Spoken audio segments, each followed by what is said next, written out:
Hello friends, welcome back on my YouTube channel Pooja Dagar GK question for all exam. Important GK question करेंगे आज। वस्तुनिष्ठ सामान्य विज्ञान, इससे पहले हमारा आधुनिक भारत का इतिहास चला हुआ था और उससे पहले हमारा मध्यकालीन भारत का इतिहास चला हुआ था। तो अगर आपको उससे रिलेटेड वीडियोस देखनी है तो आप वो भी डिस्क्रिप्शन बॉक्स में आपको लिंक मिल जाएगा। वो भी प्लेलिस्ट मैंने डाल दी है डिस्क्रिप्शन बॉक्स में, तो वो भी देख लीजिएगा। तो जल्दी से स्टार्ट करते हैं। मैं आपका ज़्यादा समय नहीं लूँगी, कोशिश रहेगी जल्दी से जल्दी 50 क्वेश्चन आंसर हमारे कवर हो जाएं। तो जल्दी से स्टार्ट करते हैं। हाइड्रोजन बम किस अभिक्रिया पर आधारित है? तो हाइड्रोजन बम कौन सी अभिक्रिया पर आधारित है?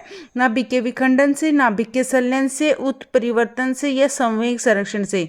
तो हाइड्रोजन बम है वह नाभिकीय संलयन पर आधारित है। किस पर? नाभिकीय संलयन पर हाइड्रोजन बम आधारित है। और परमाणु बम किस अभिक्रिया पर आधारित है? तो परमाणु बम किस अभिक्रिया पर आधारित है? नाभिकीय संलयन, संचरण या फिर संवहन या फिर नाभिकीय विखंडन। तो क्या रहेगा इसका आंसर? परमाणु बम है यह नाभिकीय हमारा विखंडन पर आधारित है। किस पर? नाभिकीय विखंडन पर। ये विखंडन पर आधारित है और हमारा हाइड्रोजन बम है संलयन पर आधारित है। दोनों में डिफरेंस है, याद रखना है। इससे रिलेटेड क्वेश्चन हमेशा एग्जाम में देखने को मिलते हैं। क्वेश्चन नंबर 3, रडार के आविष्कारक कौन है? मोस्ट इंपोर्टेंट क्वेश्चन है। रडार के आविष्कारक कौन है?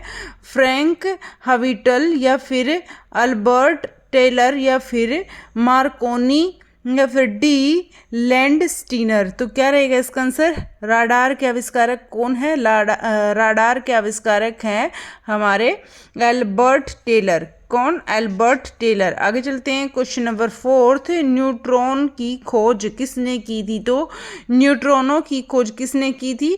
टोरिसोली या फिर रदरफोर्ड ने या फिर पाउली ने या फिर चैडविन ने? तो क्या रहेगा आंसर? न्यूट्रॉनों की खोज किसने की? न्यूट्रॉनों की खोज किसने की? यह की थी पावली ने। पावली आंसर रहेगा। न्यूट्रॉनों की खोज पावली ने की थी। आगे चलते हैं।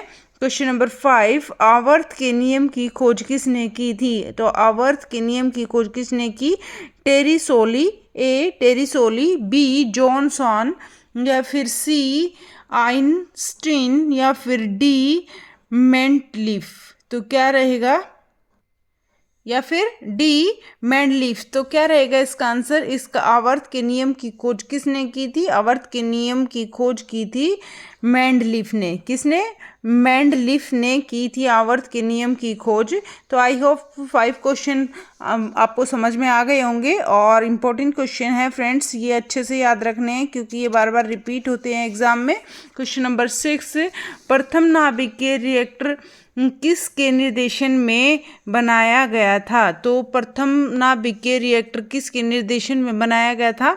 मोसले या फिर बी पाउली या फिर सी एनरिको फर्मी या फिर डी रोजन बेकन? तो क्या रहेगा इसका आंसर?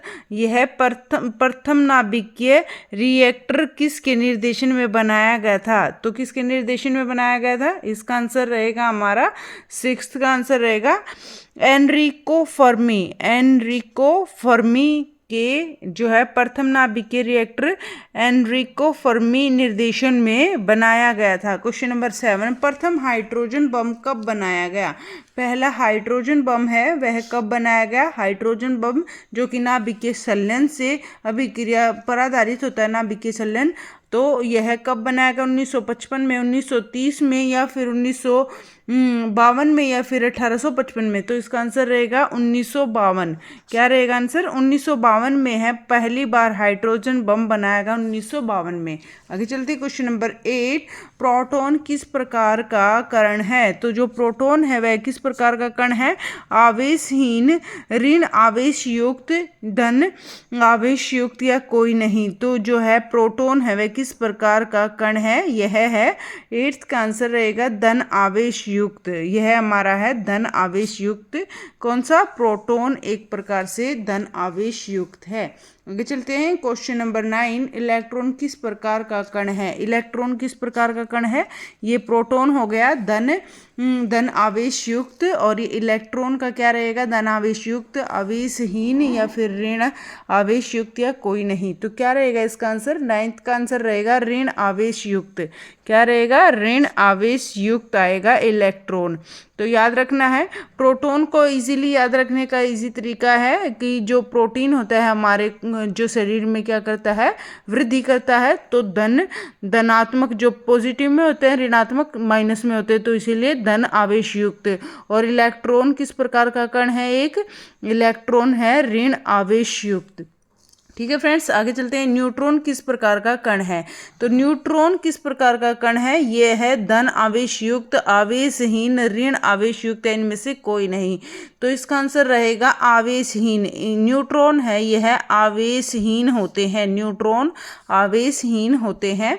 आगे चलते हैं। क्वेश्चन नंबर 11, परमाणु बम का आविष्कार किसने किया? जो पहली बार परमाणु बम का आविष्कार किसने किया था? परमाणु बम का आविष्कार किसने किया?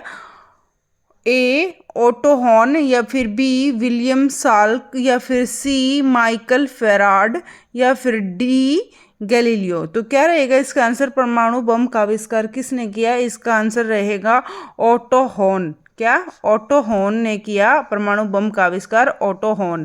क्वेश्चन नंबर 12, प्रथम परमाणु बम कब बनाया गया? पहला परमाणु बम कब बनाया गया? 1945 में, 1954 में, 1952 में, 1932 में। तो 1945 में पहली बार परमाणु बम बनाया गया। और जो है पहली बार हाइड्रोजन बम कब बनाया गया था? हाइड्रोजन बम कब बनाया गया था? 1952 में पहली बार हाइड्रोजन बम बनाया गया था। और परमाणु बम 1954 में बनाया गया था पहली बार। 1954 नहीं, 1945 में बनाया गया था। ये रहेगा इसका आंसर। 1945 में परमाणु बम बनाया गया था और 1952 में पहली बार हाइड्रोजन बम बनाया गया था। तो दोनों में डिफरेंस है, आपको याद रखना है। 13 क्वेश्चन देख लेते हैं। इलेक्ट्रॉन की खोज किसने की? इलेक्ट्रॉन की खोज किसने की? एंडरसन, या फिर रदरफोर्ड, या फिर सी जे थॉमसन, या फिर डी जेम्स चैडविक। तो क्या रहेगा आंसर? इलेक्ट्रॉन की खोज किसने की? तो इलेक्ट्रॉन की खोज किसने की? जे थॉमसन ने की इलेक्ट्रॉन की खोज। 13 का आंसर रहेगा जे थॉमसन ने इलेक्ट्रॉन की खोज की। किसने? जे थॉमसन ने। आगे चलते क्वेश्चन नंबर 14, प्रोटॉन की खोज किसने की? इलेक्ट्रॉन की खोज का पता लग गया, जे थॉमसन, इलेक्ट्रॉन थॉमसन। और प्रोटॉन की खोज किसने की? रदरफोर्ड ने, जेम्स चैडविक ने, गैलीलियो ने, या फिर न्यूटन ने। तो क्या रहेगा? प्रोटॉन की खोज किसने की? तो प्रोटॉन की खोज की थी, तो क्या इसका आंसर रहेगा? प्रोटॉन की खोज की थी रदरफोर्ड ने। किसने? रदरफोर्ड ने। इलेक्ट्रॉन की जे थॉमसन, प्रोटॉन की रदरफोर्ड ने की। और इलेक्ट्रॉन, प्रोटॉन और न्यूट्रॉन था। तो न्यूट्रॉन वाला क्वेश्चन फ्रेंड्स थोड़ा सा नीचे है, तो न्यूट्रॉन की खोज किसने की यही कर लेते हैं सबसे पहले, क्योंकि तीनों इकट्ठे हैं, इलेक्ट्रॉन, प्रोटॉन और न्यूट्रॉन। तो न्यूट्रॉन की खोज सबसे पहले किसने की? रदरफोर्ड ने, जेम्स चैडविक ने, या फिर गैलीलियो ने, न्यूटन ने। तो न्यूट्रॉन की खोज की जेम्स चैडविक। न्यूट्रॉन की खोज की जेम्स चैडविक ने, प्रोटॉन की खोज की रदरफोर्ड ने, इलेक्ट्रॉन की खोज की जे थॉमसन ने। ठीक है फ्रेंड्स, आगे चलते हैं। क्वेश्चन नंबर 15, पोलियो के टीके की खोज किसने की? तो पोलियो के टीके की खोज किसने की? जॉन हैरिसन, जे थॉमसन, या जॉन ई साल्क, या जे जॉनसन। तो क्या रहेगा इसका आंसर? क्वेश्चन नंबर 15 का आंसर रहेगा जॉन हैरिसन। ये रहेगा पोलियो के टीके की खोज की जॉन हैरिसन। जॉन हैरिसन ने पोलियो के टीके की खोज की। क्वेश्चन नंबर 16, डायनामाइट के आविष्कारक कौन थे? तो डायनामाइट के आविष्कारक कौन थे? एल्फ्रेड नोबेल, या फिर बी टोरिसोली, या फिर सी मेंडलीफ, या फिर डी माइकल फेराड। तो क्या रहेगा इसका आंसर 16 का? इसका आंसर रहेगा हमारा एल्फ्रेड नोबेल। ठीक है, एल्फ्रेड नोबेल रहेगा डायनामाइट के आविष्कारक, एल्फ्रेड नोबेल। और पोलियो के टीके की खोज जॉन हैरिसन। आगे चलते क्वेश्चन नंबर 17, पोजीट्रॉन की खोज किसने की? ठीक है, इसकी की पाउली ने, जॉनसन ने, फिर सी एंडरसन ने, या फिर डी रोंटजन ने। तो क्या रहेगा इसका आंसर? क्वेश्चन नंबर 17 का आंसर रहेगा हमारा एंडरसन ने। एंडरसन ने पोजीट्रॉन की खोज की, एंडरसन ने। आगे चलते हैं। क्वेश्चन नंबर 18, न्यूट्रॉन की खोज हो गया जेम्स चैडविक ने। और क्वेश्चन नंबर 19, निम्नलिखित में से किसकी वेदन क्षमता अधिक है? सबसे ज़्यादा वेदन क्षमता किसकी है? अल्फा किरणें या गामा किरणें या फिर बीटा किरणें फिर न्यूट्रॉन। तो क्या रहेगा इसका आंसर? क्वेश्चन नंबर 19 का आंसर रहेगा गामा किरणें जो है। गामा किरणें सबसे जो है वेदन क्षमता सबसे अधिक है इसकी गामा किरणों की। वेदन क्षमता सबसे अधिक किसकी है? गामा किरणों की। ये हो गए अपने 19 क्वेश्चन। आगे चलते हैं 20 क्वेश्चन पर। प्लीज़ वीडियो में एंड तक जुड़े रहें और प्लीज़ वीडियो अगर लाइक नहीं की है तो लाइक कर दीजिए, शेयर कर दीजिए। चैनल पर नए हैं तो प्लीज़ प्लीज़ प्लीज़ चैनल को सब्सक्राइब भी कर लीजिए। क्वेश्चन नंबर 20, टेलीफोन का आविष्कार किसने किया? तो टेलीफोन का आविष्कार किसने किया? थॉमस अल्वा एडिसन या फिर गैलीलियो ने या फिर अलेक्जेंडर ग्राम बेल ने या फिर जी मार्कोनी ने। तो क्या रहेगा इसका आंसर? क्वेश्चन नंबर 20 का आंसर रहेगा अलेक्जेंडर ग्राम बेल ने टेलीफोन का आविष्कार किया। Alexander Graham Bell. ठीक है, आगे चलते क्वेश्चन नंबर 21, सोलर सिस्टम की खोज किसने की? सोलर सिस्टम की खोज किसने की?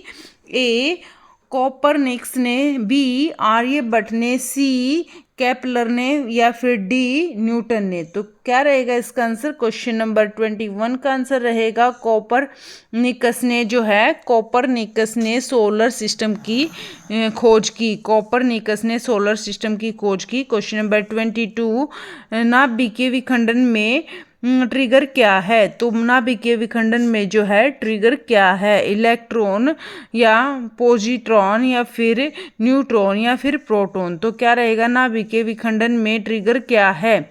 देखना इसका आंसर क्या रहेगा? 22 का आंसर रहेगा न्यूट्रॉन। नाभिकीय विखंडन में ट्रिगर है न्यूट्रॉन।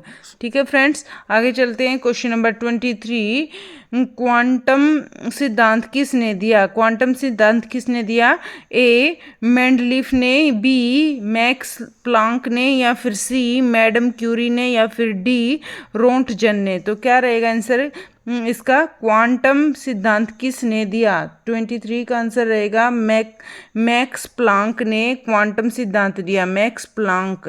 आगे चलते हैं क्वेश्चन नंबर 24, रेडियोधर्मिता का आविष्कार किसने किया? तो रेडियोधर्मिता का आविष्कार किसने किया? हेनरी बैकुरल या फिर बी रॉबर्ट कोच या फिर सी एल्बर्ट आइंस्टाइन या फिर डी लैंडस्टीनर। तो क्या रहेगा आंसर इसका? रेडियोधर्मिता का आविष्कार किसने किया? 24 का आंसर रहेगा हेनरी बैकुलर ने। हेनरी बैकुलर ने रेडियोधर्मिता का आविष्कार किया, हेनरी बैकुलर ने। फ्रेंड्स, मोस्ट इम्पोर्टेंट क्वेश्चंस हैं, बिल्कुल सिलेक्टेड क्वेश्चन लिए गए हैं। इसमें से 101% आपको एग्जाम्स में क्वेश्चन मिलेंगे। क्वेश्चन नंबर 25, प्रसिद्ध बिग बैंग थ्योरी किस मुख्य सिद्धांत पर आधारित है? तो प्रसिद्ध बिग बैंग थ्योरी किस मुख्य सिद्धांत पर आधारित है? ए जीनोम प्रभाव या फिर बी डी ब्रोगली प्रमेय या फिर सी डॉपलर प्रभाव या फिर डी ऊष्मागतिकी के सिद्धांत। तो क्या रहेगा इसका आंसर? क्वेश्चन नंबर 25 का आंसर रहेगा डॉपलर प्रभाव। डॉपलर प्रभाव पर आधारित प्रसिद्ध बिग बैंग थ्योरी का मुख्य सिद्धांत क्या है? डॉपलर प्रभाव। डॉपलर प्रभाव। आगे चलते क्वेश्चन नंबर 26, इसमें से कौन सूक्ष्म तत्व है? इनमें से कौन सूक्ष्म तत्व है? Chlorine, nitrogen, hydrogen, oxygen. तो क्या रहेगा इसका आंसर? 26 का आंसर हमारा रहेगा हाइड्रोजन। हाइड्रोजन सबसे सूक्ष्म तत्व है। सूक्ष्म तत्व मोस्ट इंपॉर्टेंट क्वेश्चन है, हर बार एग्जाम में आ जाता है और गलत हो जाता है। तो क्या है इसमें से कौन सा सूक्ष्म तत्व है? हाइड्रोजन। आगे चलते हैं क्वेश्चन नंबर 27 पर, भारत का प्रथम परमाणु रिएक्टर किस नाम से जाना जाता है? तो पहला प्रथम परमाणु रिएक्टर किस नाम से जाना जाता है? ट्रांबे या फिर अग्नि या फिर अप्सरा या फिर नाग। तो क्या रहेगा, प्रथम परमाणु रिएक्टर किस नाम से जाना जाता है? इसका आंसर रहेगा अप्सरा के नाम से जाना जाता है। प्रथम परमाणु रिएक्टर अप्सरा के नाम से जाना जाता है। क्वेश्चन नंबर 28, इलेक्ट्रॉन के आवेश का निर्धारण किसने किया? इलेक्ट्रॉन के आवेश का निर्धारण किसने किया? चैडविक ने, न्यूटन ने या फिर थॉमसन ने या मिलीकॉन ने? तो क्या रहेगा इसका आंसर, इलेक्ट्रॉन के आवेश का निर्धारण किसने किया? इलेक्ट्रॉन के आवेश का निर्धारण किया था मिलीकॉन ने। किसने? मिलीकॉन ने इलेक्ट्रॉन के आवेश का निर्धारण किया, मिलीकॉन ने। क्वेश्चन नंबर 29, परमाणु में अवस्थित सबसे हल्का कण कौन सा है? परमाणु में अवस्थित सबसे हल्का कण कौन सा है? प्रोटॉन, न्यूट्रॉन, इलेक्ट्रॉन या इनमें से कोई नहीं? तो इलेक्ट्रॉन जो है सबसे हल्का कण है। परमाणु में उपस्थित सबसे हल्का कण है हमारा इलेक्ट्रॉन। और सबसे सूक्ष्म कण की बात करें तो सूक्ष्म कण कौन सा है? सूक्ष्म कण है हमारा हाइड्रोजन। ठीक है, हाइड्रोजन है सूक्ष्म कण और हल्का कण है इलेक्ट्रॉन। याद रखने हैं दोनों। क्वेश्चन नंबर 30, पोजिट्रॉन किसका परिकण है? तो पोजिट्रॉन किसका प्रतिकरण है? यह इलेक्ट्रॉन का, न्यूट्रॉन का, प्रोटॉन का या मेसॉन का? तो क्या रहेगा इसका आंसर, 30 का हमारा आंसर रहेगा इलेक्ट्रॉन का। क्या रहेगा? इलेक्ट्रॉन का है पोजिट्रॉन। आगे चलते क्वेश्चन नंबर 31, लकड़ी की आयु किससे ज्ञात की जा सकती? किसकी सहायता से ज्ञात की जा सकती? कार्बन 14, कोबाल्ट से या फिर यूरेनियम से या पोलोनियम से? तो क्या रहेगा इसका आंसर, कार्बन 14 से। कार्बन 14 से लकड़ी की आयु ज्ञात की जा सकती है। क्वेश्चन नंबर 32, पृथ्वी की आयु का आकलन किया जाता है। तो पृथ्वी की आयु का आकलन कैसे कर सकते हैं हम? यूरेनियम डेटिंग से, परमाणु घड़ी से या फिर कार्बन डेटिंग से या फिर जैविक घड़ी से? तो क्या रहेगा इसका आंसर, पृथ्वी की आयु का आकलन कैसे कर सकते हैं? यूरेनियम डेटिंग से हम पृथ्वी की आयु का आकलन कर सकते हैं। ये हो गया मोस्ट इंपॉर्टेंट क्वेश्चन है ये भी। पृथ्वी की आयु का आकलन यूरेनियम डेटिंग से कर सकते हैं। क्वेश्चन नंबर 33 पर चलने से पहले अगर वीडियो लाइक नहीं की है तो प्लीज़ लाइक कर दीजिए, शेयर कर दीजिए। चैनल पर नए हैं तो प्लीज़ सब्सक्राइब कर लीजिए। क्वेश्चन नंबर 33, गामा किरण की खोज किसने की? तो जो गामा किरण है उसकी खोज किसने की? रदरफोर्ड ने, रोंटगन ने या फिर पॉल विलार्ड ने या फिर डी बेकुलर ने? तो क्या रहेगा इसका आंसर, क्वेश्चन नंबर 33 का आंसर रहेगा पॉल विलार्ड। पॉल विलार्ड ने गामा किरण की खोज की, पॉल विलार्ड। आगे चलते हैं क्वेश्चन नंबर 34, जीवाश्म की आयु का निर्धारण किसके द्वारा किया जाता है? तो जीवाश्म की आयु का निर्धारण किसके द्वारा किया जा सकता है? रेडियो कार्बन डेटिंग से, यूरेनियम डेटिंग से, परमाणु डेटिंग से, इनमें से कोई नहीं? तो क्वेश्चन नंबर 34 का आंसर रहेगा रेडियो कार्बन डेटिंग से जीवाश्म की आयु का निर्धारण किया जा सकता है। जीवाश्म की आयु का निर्धारण रेडियो कार्बन डेटिंग से और पृथ्वी की आयु का निर्धारण यूरेनियम डेटिंग से। ठीक है फ्रेंड्स, आगे चलते हैं क्वेश्चन नंबर 35, पोलोनियम की खोज किसने की? तो पोलोनियम की खोज किसने की? रदरफोर्ड ने, मैरी क्यूरी ने या फिर हेनरी बेकुरल ने या फिर डी रोंटगन ने? तो क्या रहेगा आंसर, पोलोनियम की खोज किसने की? इसकी की मैरी क्यूरी ने जो है पोलोनियम की खोज की। मैरी क्यूरी ने पोलोनियम की खोज की। क्वेश्चन नंबर 36, अक्रिय गैसों की खोज किसने की? तो अक्रिय गैसों की खोज करने का श्रेय किसको जाता है? ए प्रिस्टले को या फिर सीले को या फिर सी रेमजे को या फिर डी कैवेंडिश को? तो क्या रहेगा इसका आंसर, क्वेश्चन नंबर 36 का आंसर रहेगा रेमजे को। किसको? रेमजे को जाता है अक्रिय गैसों की खोज का श्रेय रेमजे को जाता है। अक्रिय गैसों की खोज का श्रेय। क्वेश्चन नंबर 37, डायनामाइट बनाने में किस गैस का प्रयोग किया जाता है? तो डायनामाइट बनाने में किस गैस का प्रयोग किया जा सकता है? तो देखते हैं, ए नाइट्रोग्लिसरीन या फिर बी लैक्टिक अम्ल या फिर सी ओलिक अम्ल या फिर डी मैलोइक अम्ल। तो क्या रहेगा इसका आंसर? डायनामाइट बनाने में किस गैस का प्रयोग किया जाता है? तो किस गैस का प्रयोग किया जा सकता है? इसमें आंसर रहेगा नाइट्रोग्लिसरीन का प्रयोग किया जाता है डायनामाइट बनाने में। नाइट्रोग्लिसरीन का प्रयोग किया जाता है डायनामाइट बनाने में। आगे चलते हैं, क्वेश्चन नंबर 38, हाइड्रोजन बम किसने विकसित किया? तो हाइड्रोजन बम किसने विकसित किया?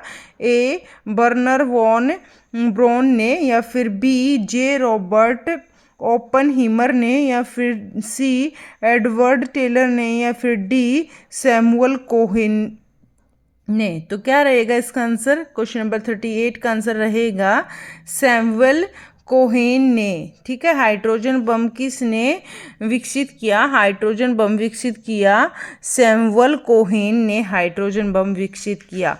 ये हो गए अपने 38 क्वेश्चन। 39 क्वेश्चन पर चलते हैं, परमाणु बम का विकास किसने किया? तो परमाणु बम का विकास किसने किया?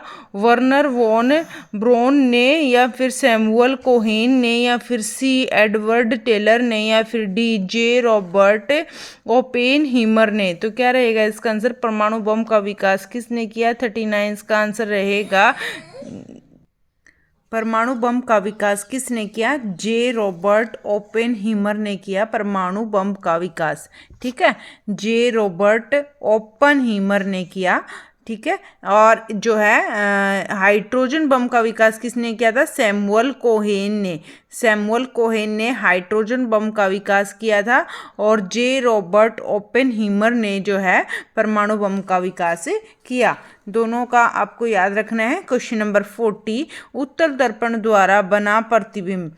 उत्तल दर्पण द्वारा बना प्रतिबिंब कैसा होता है? इनमें से देखो, वास्तविक तथा सीधा होता है, या वास्तविक तथा उल्टा होता है, या फिर वास्तविक तथा सीधा होता है, या फिर वास्तविक तथा उल्टा होता है। तो कैसा होता है जो है उत्तल दर्पण द्वारा बनाया गया प्रतिबिंब? तो कैसा होता है उत्तल दर्पण द्वारा बनाया गया प्रतिबिंब? क्वेश्चन नंबर 40 का आंसर रहेगा काल्पनिक। तो उत्तल दर्पण द्वारा बनाया गया प्रतिबिंब होता है काल्पनिक तथा सीधा। तो यहाँ पर वास्तविक ना आके दोनों की जगह आएगा काल्पनिक। काल्पनिक काल्पनिक तथा सीधा होता है। इसका आंसर रहेगा हमारा सी, काल्पनिक तथा सीधा बनता है हमारा उत्तल दर्पण का प्रतिबिंब। क्वेश्चन नंबर 41, विश्व स्तर पर सबसे बड़ी रेल व्यवस्था किस देश की है? भारत, चीन, जापान, अमेरिका। तो इसका आंसर रहेगा हमारा अमेरिका। ठीक है, डी आंसर रहेगा। क्वेश्चन नंबर 42, भारत में प्रथम रेलगाड़ी कब चलाई गई? तो भारत में प्रथम रेलगाड़ी कब चलाई गई? 14 मार्च 1853, 15 अगस्त 1853, 16 अप्रैल 1853, या 16 मई 1854। तो पहली रेल भारत में 16 अप्रैल 1853 में चलाई गई। क्वेश्चन नंबर 43, भारत में विद्युत रेलगाड़ी का परिचालन किस वर्ष में प्रारंभ हुआ? विद्युत रेलगाड़ी का परिचालन किस वर्ष में प्रारंभ हुआ? 3 अप्रैल 1925, 3 फरवरी 1925, 5 मार्च 1926, 15 अगस्त 1930। तो इसका आंसर रहेगा 43 का 3 फरवरी 1925। 3 फरवरी 1925 इसका आंसर रहेगा। विद्युत रेलगाड़ी का परिचालन हुआ हमारा 3 फरवरी 1925। क्वेश्चन नंबर 44, पहला रेल अधिनियम कब बना? तो पहला रेल अधिनियम बना 1853, 1905, 1890 या 1915। तो इसका आंसर रहेगा 1890। पहला रेल अधिनियम बना 1890 में। आगे चलते हैं क्वेश्चन नंबर 45 पर। रेलवे से रिलेटेड नेक्स्ट जो हमारी वीडियो होंगी, इससे नेक्स्ट जो टॉपिक रहेगा रेलवे से रिलेटेड रहेगा। तो क्वेश्चन नंबर 45, गोलीय दर्पण की फोकस दूरी उसकी वक्रता त्रिज्या क्या होती है? तो गोलीय दर्पण की जो फोकस दूरी है उसकी वक्रता त्रिज्या क्या होती है? आधी होती है, तिगुनी होती है, या दुगुनी होती है, चौथाई होती है। तो कैसी होती है? आधी होती है। त्रिज्या कैसी होती है? आधी होती है। क्वेश्चन नंबर 46, क्वेश्चन नंबर 46, हजामत बनाने के लिए किस दर्पण का उपयोग किया जाता है। तो जो नाई होते हैं वो कौन से दर्पण का उपयोग करते हैं, उत्तल दर्पण, समतल दर्पण, अवतल दर्पण या गोलीय दर्पण। तो किस दर्पण का प्रयोग करते हैं, इसका आंसर रहेगा 46 का अवतल दर्पण का। किसका, अवतल दर्पण का प्रयोग करते हैं जो हजामत बनाने के लिए जो है नाई प्रयोग करते हैं अवतल दर्पण का। द्रव्य का आपेक्षिक घनत्व मापा जाता है। तो द्रव्य का आपेक्षिक घनत्व मापा जाता है क्या है, हाइग्रोमीटर से, या फिर बी रेन गेज से, या फिर सी हाइड्रोमीटर से, या फिर डी ओडोमीटर से। तो क्या रहेगा, द्रव्य का आपेक्षिक घनत्व मापा जाता है। 47 का आंसर रहेगा हाइड्रोमीटर से। किससे, हाइड्रोमीटर से द्रव्य का आपेक्षिक घनत्व हाइड्रोमीटर से मापा जाता है। क्वेश्चन नंबर 48, दूध की शुद्धता किस यंत्र से नापते हैं। तो दूध की शुद्धता लैक्टोमीटर से, हाइग्रोमीटर से, या फिर फैदोमीटर से, हैकोमीटर से। दूध की शुद्धता मापने के लिए हम किस चीज़ का प्रयोग करते हैं, ए लैक्टोमीटर से। किससे, लैक्टोमीटर से। क्वेश्चन नंबर 49, मोटर गाड़ी के चालक के सामने लगा होता है। तो कौन सा दर्पण लगा होता है, मोटर गाड़ी के चालक के सामने कौन सा दर्पण लगा होता है, उत्तल दर्पण, समतल दर्पण, अवतल दर्पण या एक लेंस। तो क्या लगा होता है, उत्तल दर्पण लगा होता है। कैसा लगा होता है, उत्तल दर्पण लगा होता है। क्वेश्चन नंबर 50, फोटोग्राफिक कैमरे का अभिदृश्य होता है। तो क्या होता है, अवतल लेंस, उत्तल दर्पण, या फिर उत्तल लेंस या अवतल लेंस। तो क्या रहेगा इसका आंसर, 50 का आंसर रहेगा हमारा उत्तल लेंस। क्या रहेगा, उत्तल लेंस फोटोग्राफिक कैमरे का अभिदर्शक होता है, उत्तल लेंस।